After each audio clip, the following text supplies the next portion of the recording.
So today I am here with Molly Sivyer, who left SPH Sixth Form 2 years ago. She was head girl while she was in SPH Sixth Form. She was a great head girl, and she has been studying for the last 2 years at UEA in Norwich. She's been studying American Studies, and we are lucky to have her with us here today to talk about her experience and any tips and advice that she would give to our current Year 12s who are considering applying to university now. So welcome, Molly. It's lovely to have you here, see you face to face in lockdown. Can you start by telling us just a little bit more about you, your course, and the university?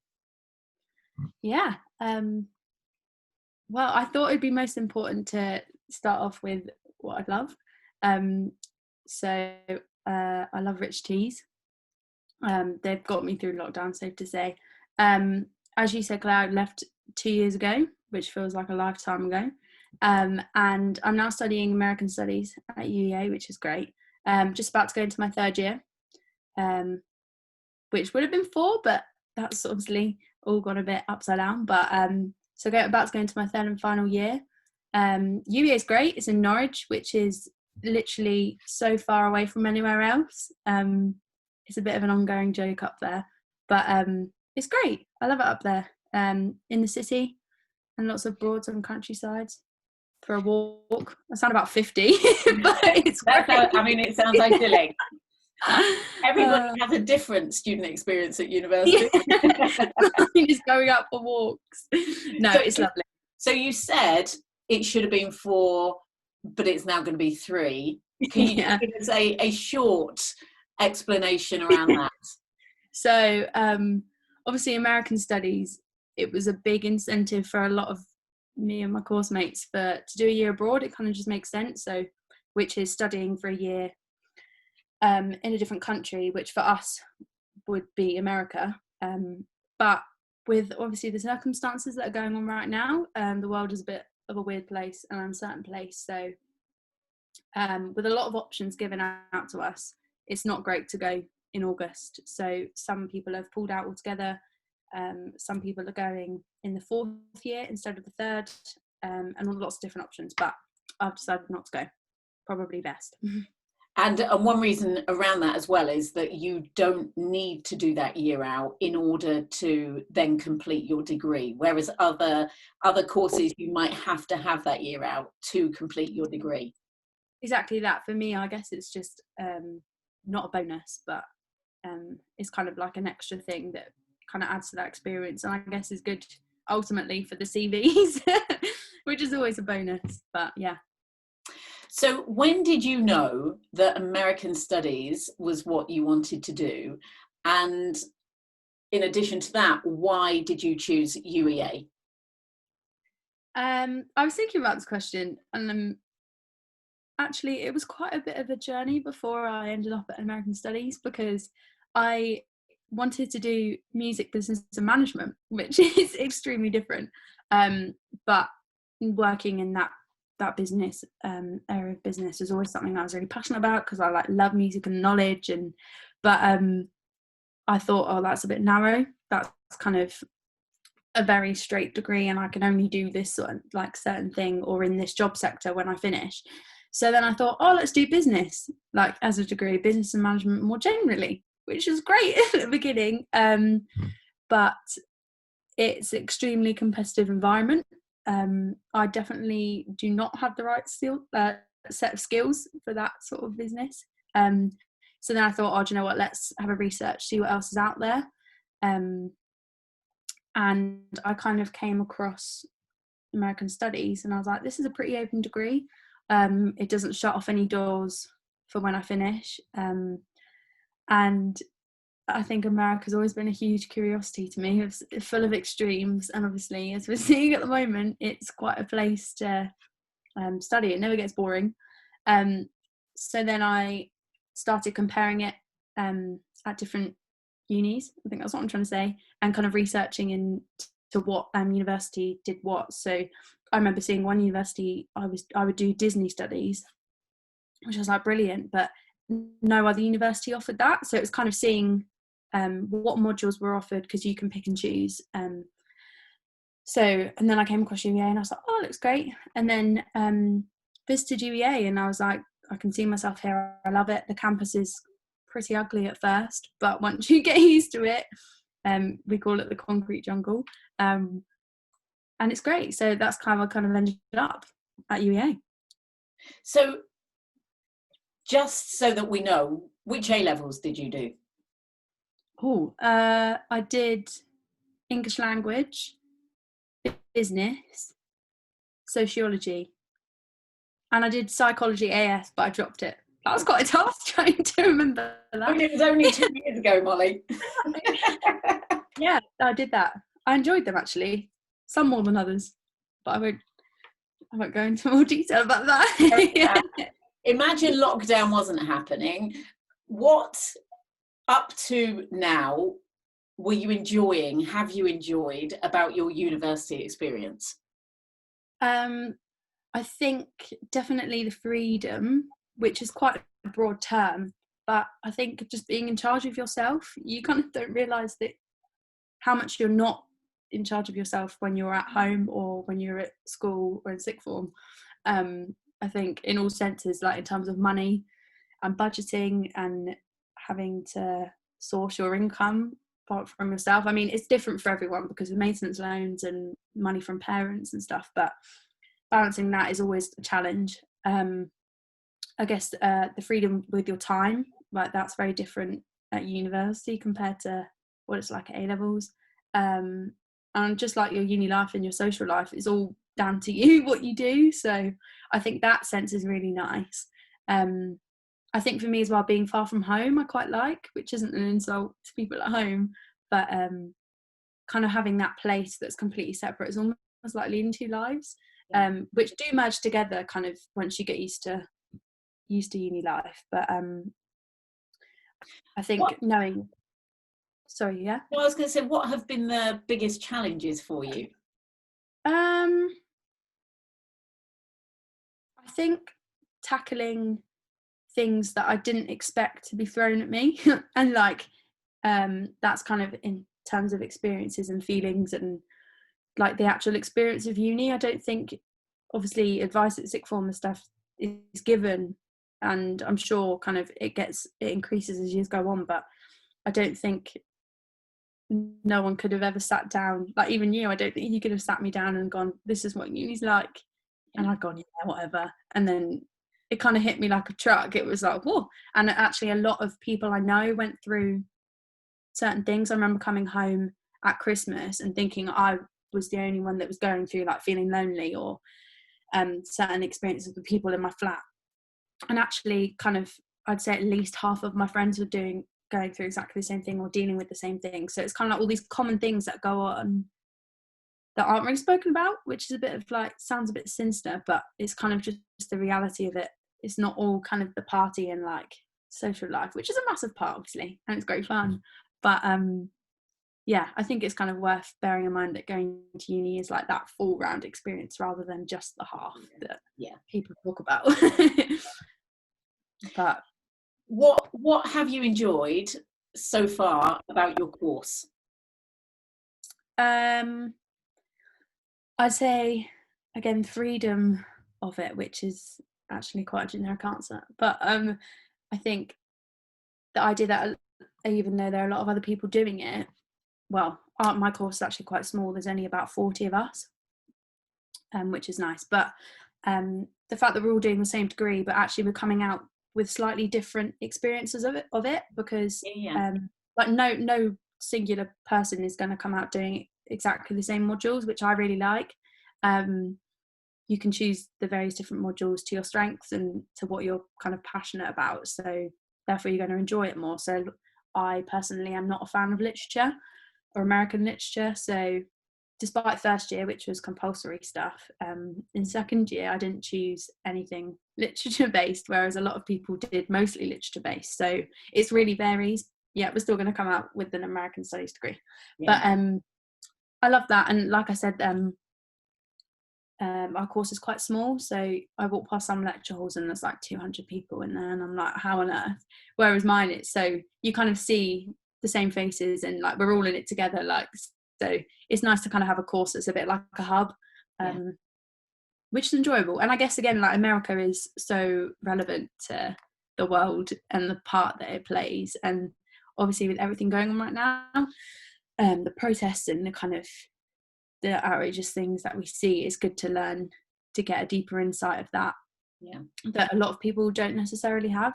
I guess studying it puts stuff into perspective a bit more, and it's all relevant, so it's great. So what, in normal times, obviously, what would a normal week look like at university for Molly Sivyer? It's exciting, I'll tell you that. Very exciting. And also, on top of that, how has it differed from year one? You know, in terms of hours, lectures, tutorials, you know, has it differed as well from year one to year two?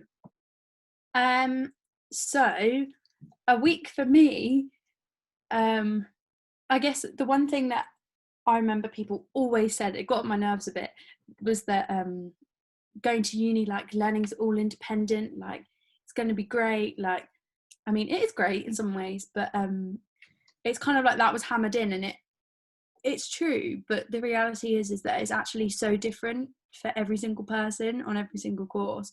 And I think you forget that, like, when I sit there with people that are doing international development or like medicine or geography, psychology, like, I actually forget how different their timetable is, and how different their way of learning is compared to my degree. But for me, I personally have about 8 or 9 hours a week, which my dad still laughs in my face about, because he's like, that's not even a full day of work. And I'm like, when you say it like that, it sounds awful. And like, paying all that money, it just sounds like, why would you do that? But for me, it's the layout of it is kind of 3 modules per semester, and with that comes a lecture and then a seminar. So, and they're normally 1 hour lectures and then 2 hour seminars or 3 hour seminars. I guess that's an example of how it differs in between first and second year, because in first year all my seminars were 2 hours. In third year, seminars would be 3 hours, and then that means that sometimes it would substitute for the lecture, so you just have a 3 hour seminar. And when they're at 9 a.m, it's not very fun. But that's kind of how that works. But I think it's important to not kind of turn your nose up at the amount of hours that a course has, because it sounds like nothing, but with 3 modules on the go and kind of the extensive and quite questionable amount of reading for each module that you get, and so with that on the go, with the essays on the go, and kind of everything else that you've got going on, it's not always as relaxing as it sounds. And yeah, you can not do the reading, but then that makes it tough for the seminars, and actually the learning isn't as good. But for me as well, because of the timetabling, it might mean that I have like whole days off. So for me, I was able to have Fridays off, so it was 3-day weekend every weekend, which is great. But I think that sounds fun and exciting as well. But at the beginning of semesters, when there's not really anything going on, it can get a bit boring, because you don't have any work. Well, you don't have any work. You don't have important. Okay, no, I'm digging a hole. You don't have. You don't have big summatives. You don't have big summatives and like which are kind of essays that count. You don't have those big kind of pressures that you do it towards the end of the semester. Yeah. So majority of people I know, including myself, even on the days off, especially towards the end of the semester, we'd be out. And because I struggle to work at home, so I'd always be out in the library or a coffee shop.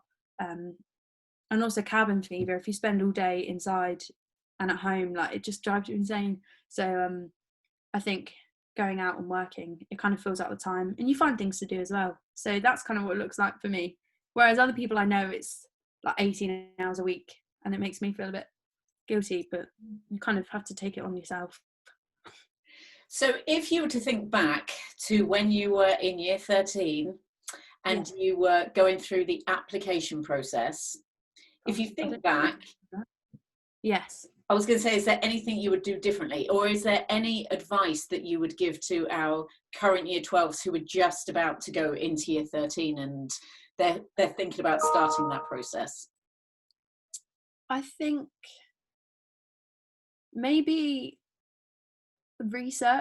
I think I would have researched a bit more in advance, in the sense of looking at a degree and seeing what's out there, rather than going in being like, oh, I think I want to do business, because look where that's ended up for me. But I think doing that and then kind of comparing it at the different universities, because I don't think I realised, I think in my head it was, okay, so there's a business degree and it's exactly the same at every single university, which isn't the case, and it is a strenuous process of having to compare and research and like seeing what degrees offers what. And it's just, but I think if you start that earlier, then the easier it will be kind of down the line.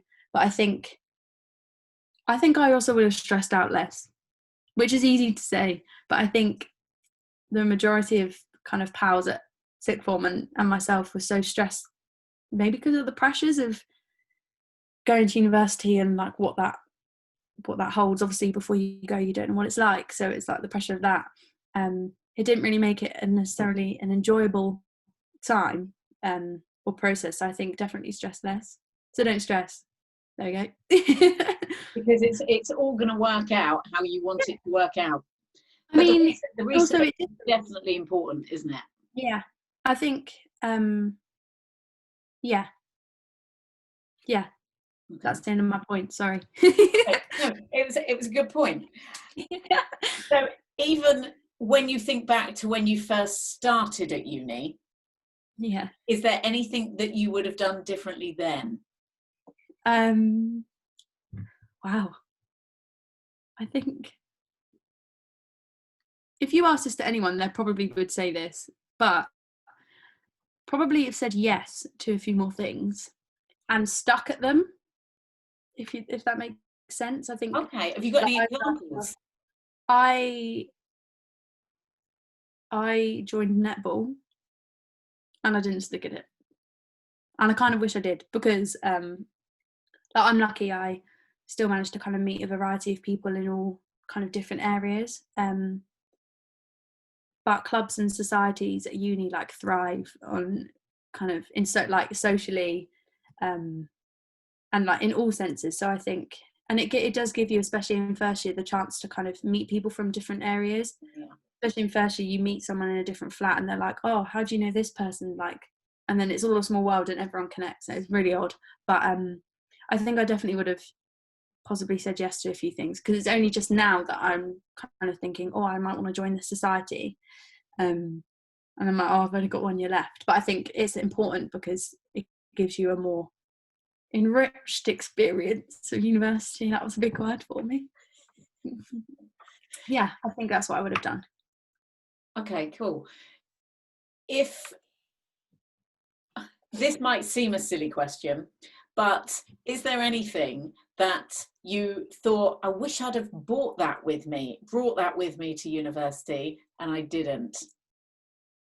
What, like a physical object? Yeah. Oh.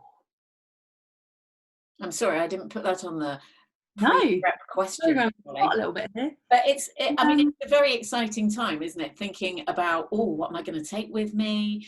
Yeah. I remember when we went to the University of Sussex campus tour, and they always talked about taking with you a doorstop. So that is actually a good shout. That is a good shout. So that you can keep, if you're in halls, or even if you're living in a house, so that you can keep the door open. It does depend, doorstops, on your accommodation though, because if you're in a flat, I think that's great because it's like a corridor. But my house, it was literally set out like a house. So if I had my door open with a doorstop, like my bathroom was kind of behind the door, and also if I had my door open, it was literally about this far away from Tom's door, who lived opposite me. So like if my door was open, it was essentially being like joining our rooms together. Okay. So it wasn't always the best. Yeah.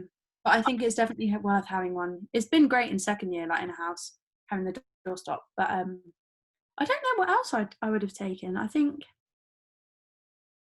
definitely something like, everyone takes it anyway, but definitely something to kind of make it your own. Like I took a couple of mugs from home because instead of, like, we bought new ones, but I think just like little things, that sounds really silly, but just little things, because it's like it makes it feel a bit more homely, especially in first year when it's like kitchens aren't very homely at all. Have you got any tips on, and again, and not a question that I told you that I would ask, but have you got any tips on budgeting for students? How good have you been at that, Molly? um Uh, I think I've learned a lot. That's like an important thing. I think I've learned a lot in the respect of, you can't assume anything about anyone else's money situation, that's important. because my mum's shouting at me. Um, I don't think she realises I'm still on the call. I think, yeah, like not assuming anything about anyone else's situation, because realistically, some people might not be able to afford even paying for their accommodation Yeah. with their kind of maintenance loan, and that's a struggle for people. I have been quite good, I'd like to say, at budgeting. I think it's just prioritising things that you need. So, like, for example, now I'm saving a lot of money being at home, because at uni I buy a coffee every day. So that adds up to maybe maximum 20 quid a week, £20 a week. Yeah. So that's quite a lot of money when you think about it. And I said to mum, like, that's all I spend money on. I wouldn't really buy a bus ticket anymore because I walked. So, like, it'd be coffee, maybe the odd snack if I was feeling grumpy from like the SU shop, and kind of food shops, and maybe an odd takeaway if the house treated themselves. I think it's just about self-control, really, isn't it? And if you know that you don't have any money, or you have a certain amount of money and you're not got any income, you do have to Yeah. have self-control. And I'm testing that with biscuits. Yeah. Well done. Oh, it's going well. But I think that's where my wisdom stops on budgeting. I'm sorry. Well, my final You go question. a bit wild with the online shopping.